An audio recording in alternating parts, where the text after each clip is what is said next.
enforcement in the United States, and actually all over the world, they're using a system called CompStat. If you use it correctly, it tracks crime data, identifies patterns, and that way you can hold yourself accountable to public safety goals. All over the world, we're creating these kinds of accountability metrics for crime.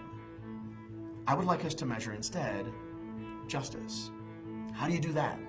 Well, you can measure the disparities, the burdensome policing, as well as you measure the crime. And I said instead, I should say, in addition to. There's no reason to not measure the crime, but I'd like to measure justice as well. I can measure not just the disparity, but the portion of the disparity that most likely belongs to law enforcement.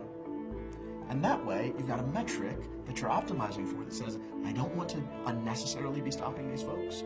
I don't want to be doing it disproportionately and unfairly.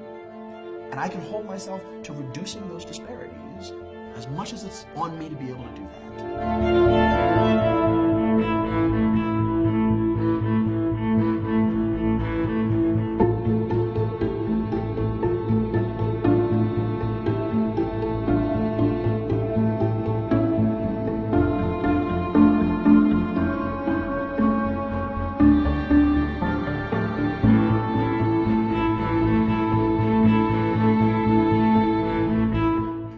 Concrete example, in Las Vegas, right, which is a great place to work for anybody who gets a chance, especially if you get to go with a police escort, we were able to show them that their foot pursuits were disproportionately responsible for their use of force incidences.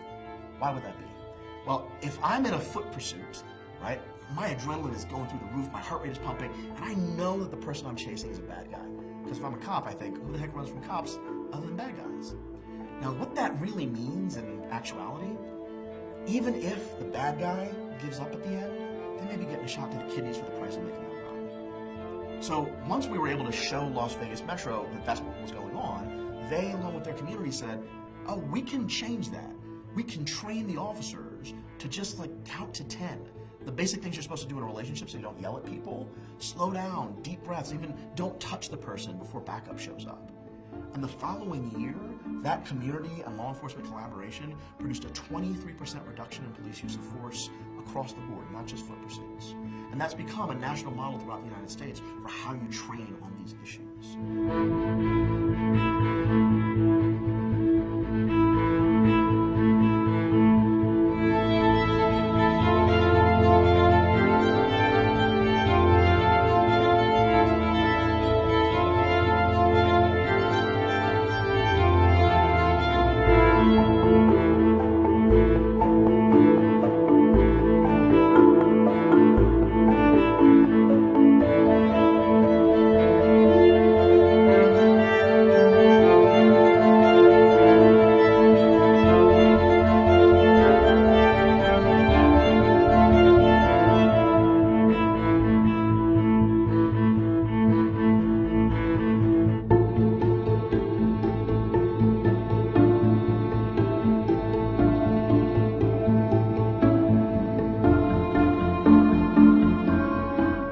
States, every 20 years or so, black and brown communities light cars on fire because of something that someone in law enforcement did.